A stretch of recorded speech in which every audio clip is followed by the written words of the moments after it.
Morning 11th class student. बेटा आज का जो हमारा टॉपिक रहेगा वो है cross product of two vectors. Right, dot product of two vectors हमने लास्ट लेक्चर में किया और क्या देखा कि dot product of two vectors का जो रिजल्ट है that is always a scalar. तो आज हम पढ़ने जा रहे हैं क्रॉस प्रोडक्ट।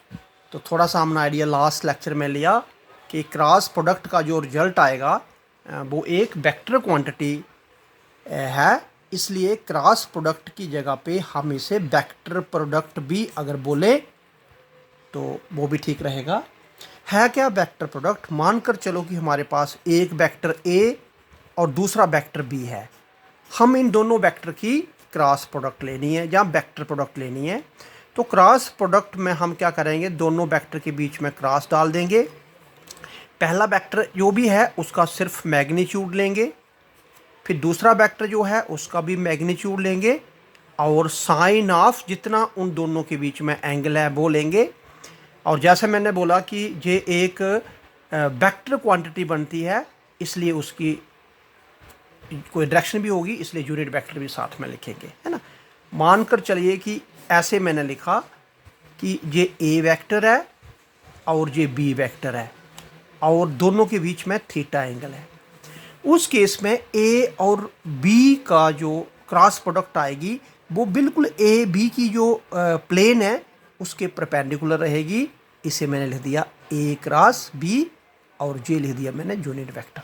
राइट, अगर मैं आपको बोलूं कि बी क्रॉस ए, तो अंडरस्टूड है बी ए के साथ 360 माइनस थीटा एंगल बना रहा है, तो वो हमारे पास ए क्रॉस बी की जगह जब बी क्रॉस ए लेंगे तो उसकी डायरेक्शन जो है वो नीचे की तरफ हो जाएगी। और जिसे आप बी क्रॉस ए लेंगे और आप देख रहे हैं बी क्रॉस ए के लिए यूनिट वेक्टर को आप एन कैप डैश डाल दीजिए और जहाँ से आप क्या देख रहे हैं एन कैप और एन कैप डैश ये इक्वल तो होने ही हैं। क्यों इक्वल होने हैं? क्योंकि दोनों ही यूनिट वेक्टर हैं, दोनों के मैग्नीट्यूड 1 है, यूनिटी है, लेकिन डायरेक्शन अपोजिट होने से इधर आप माइनस का साइन लगाएंगे। राइट, तो इसी चीज़ को मैं क्या लिखूंगा, ए क्रॉस बी, मैग्नीट्यूड ऑफ ए को सिर्फ ए लिख सकते हैं, मैग्नीट्यूड ऑफ बी को सिर्फ बी लिख सकते हैं, इनटू साइन ऑफ थीटा और जितना उनके बीच में एंगल है। तो this is the cross product of two vectors, है ना। अगर ए क्रॉस बी होगा तो आप ऐसे भी समझ सकते हैं ए क्रॉस बी, तो एंगल जो है ए से बी की तरफ, एंगल को हमेशा अपने एंटी क्लॉकवाइज लेने। तो जब एंटी क्लॉकवाइज एंगल ले रहे हैं तो ए क्रॉस बी जो है वो पॉजिटिव रिजल्ट ही आएगा।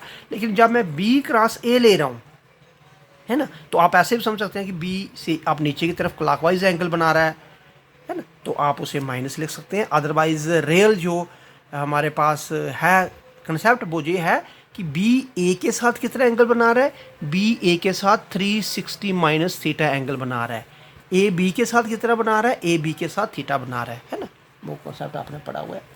अगर हम इनकी प्रॉपर्टीज़ की बात करें तो एक तो फर्स्ट नंबर की प्रॉपर्टी क्या बनती है कि कभी भी दो वेक्टर की जो क्रॉस प्रोडक्ट है, जो रिजल्ट बनेगा हमारे पास, वो हमेशा एक वेक्टर क्वांटिटी ही रहेगी, है ना, वो एक स्केलर क्वांटिटी नहीं रहेगी। तो फर्स्ट प्रॉपर्टी क्या आ जाएगा, the cross product of two vector is always a vector quantity. Right, दूसरा आप यहाँ पे ये देख सकते हैं कि ये जो क्रॉस प्रोडक्ट है ना वो कम्यूटेटिव रूल को फॉलो नहीं करती। कम्यूटेटिव रूल का मतलब होता है अगर ए क्रॉस बी करें या बी क्रॉस ए करें तो रिजल्ट सेम रहना चाहिए, लेकिन जहाँ पे रिजल्ट सेम नहीं रहता है, ए क्रॉस बी जो है माइनस बी क्रॉस ए के इक्वल होता है, ना कि B cross A. It means कि ये क्रॉस प्रोडक्ट जो है नॉट कम्यूटेटिव, है ना।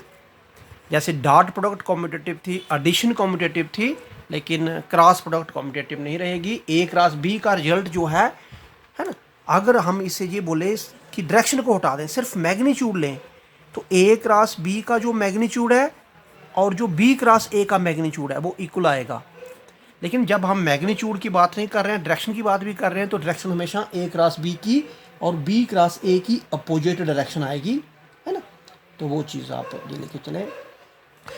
तीसरी प्रॉपर्टी कि अगर हमारे पास दोनों वेक्टर पैरेलल वेक्टर्स हैं, जिन वेक्टर्स को आपने ऐड करना, अगर वो पैरेलल वेक्टर है तो उस समय उन दोनों वेक्टर की क्रॉस प्रोडक्ट जो है जीरो हो जाएगी। तो cross product of two parallel vectors is always zero. कैसे? देखिए, अगर मैं ए क्रॉस बी लेता हूँ और मान के चलता हूँ कि हमारे पास ए ये वेक्टर है और बी वेक्टर भी ए के पैरेलल है, इस केस में थीटा जो है 0 डिग्री माना जाएगा। अब क्रॉस प्रोडक्ट जब लेंगे तो ए का मैग्नीट्यूड, बी का मैग्नीट्यूड, साइन ऑफ जितना इन दोनों के बीच में एंगल है, तो अगर ये पैरेलल है तो एंगल तो 0 डिग्री हो जाएगा, तो साइन 0 0 होगा, तो ये सारे के सारे 0 हो जाएगी। चौथी प्रॉपर्टी में अगर ले रहा हूँ कि अगर ये वेक्टर हमारे पास एंटी पैरेलल हैं, दो वेक्टर्स है ना, एंटी पैरेलल का मतलब हो गया कि उनकी डायरेक्शन जो है वो अपोजिट है, तो इसका मतलब हो गया इस केस में cos 180 डिग्री लिया जाएगा और साइन 180 की वैल्यू भी 0 होती है। इसका मतलब हो गया एंटी पैरेलल वेक्टर की क्रॉस प्रोडक्ट भी 0 होगी।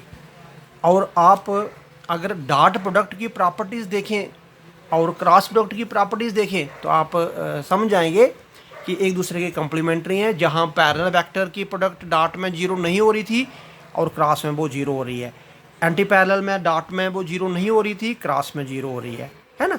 लेकिन परपेंडिकुलर वेक्टर में डॉट में 0 हो रहा था रिजल्ट, लेकिन इस केस में 0 नहीं होना है।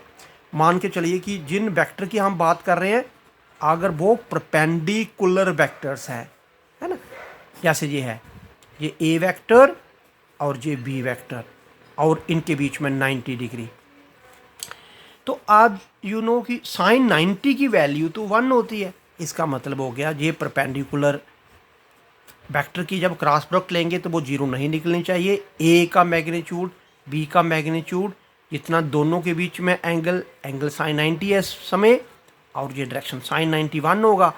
It means A cross B का जो रिजल्ट आएगा वो 0 नहीं होगा, वो कोई रिजल्ट होगा और उसकी कोई ना कोई डायरेक्शन भी होगी, है ना।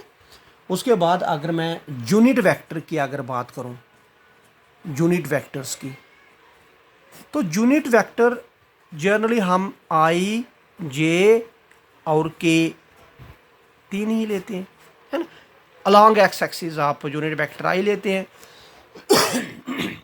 Along y axis unit vector j लेते हैं, along z axis unit vector k लेते हैं। अगर मैं रिप्रेजेंट करके भी बताऊं, ये एक्स एक्सिस, ये वाई एक्सिस, ये जेड एक्सिस, ये अलॉन्ग एक्स एक्सिस का यूनिट वेक्टर, ये अलॉन्ग वाई एक्सिस का यूनिट वेक्टर, ये अलॉन्ग जेड एक्सिस का यूनिट वेक्टर और ये हमारे पास ओरिजिन।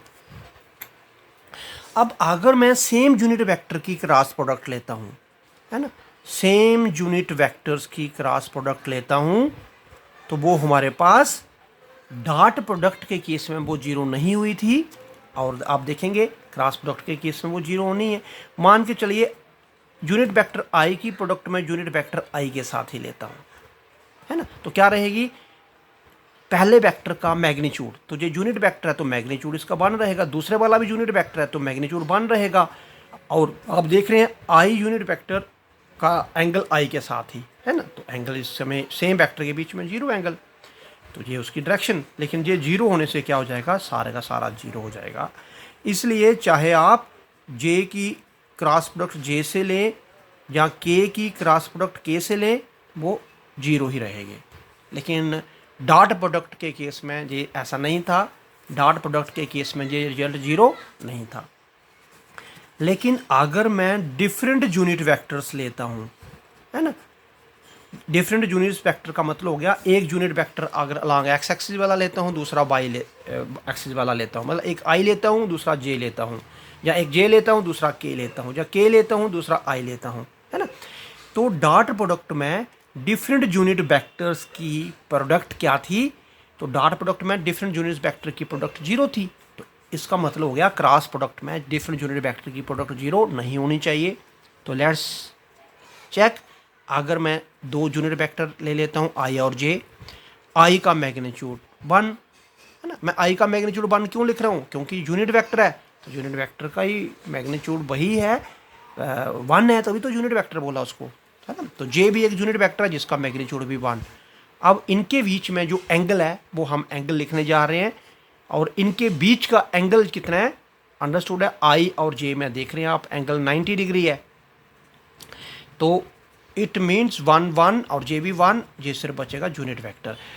इसका मतलब हो गया कि हमारे पास दो यूनिट वेक्टर की जो क्रॉस प्रोडक्ट है वो यूनिट वेक्टर ही रहेगा, लेकिन वो हमारे पास, याद रखिए, वो हमारे पास तीसरा यूनिट वेक्टर आ जाएगा। क्यों हम कह सकते हैं तीसरा आ जाएगा, क्योंकि आई क्रॉस जे का जो रिजल्ट होगा that is always perpendicular to the plane I and J. तो आई क्रॉस जे का जो रिजल्ट होगा वो आई और जे के परपेंडिकुलर होगा।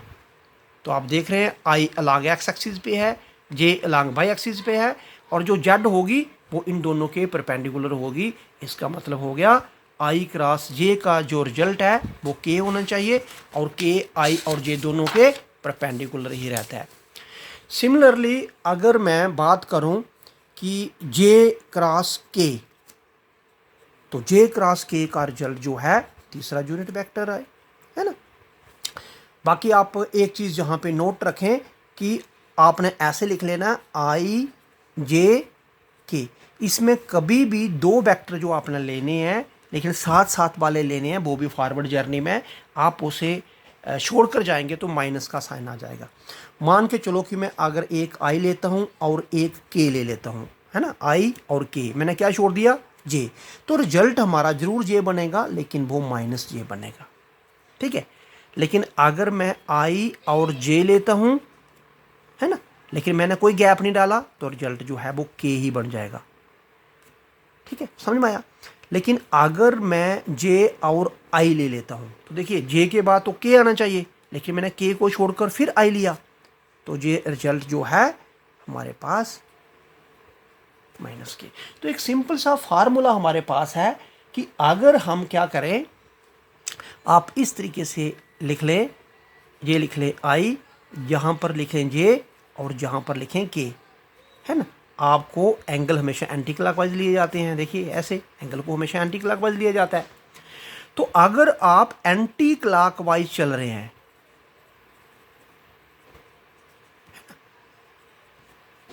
विदाउट गैप,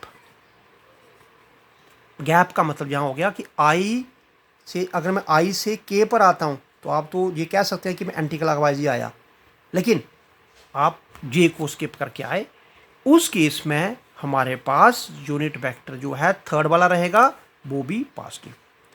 लेकिन अगर हम गैप करते हैं तो हमारा यूनिट वेक्टर तब भी वो थर्ड वाला ही आएगा, लेकिन वो नेगेटिव आएगा।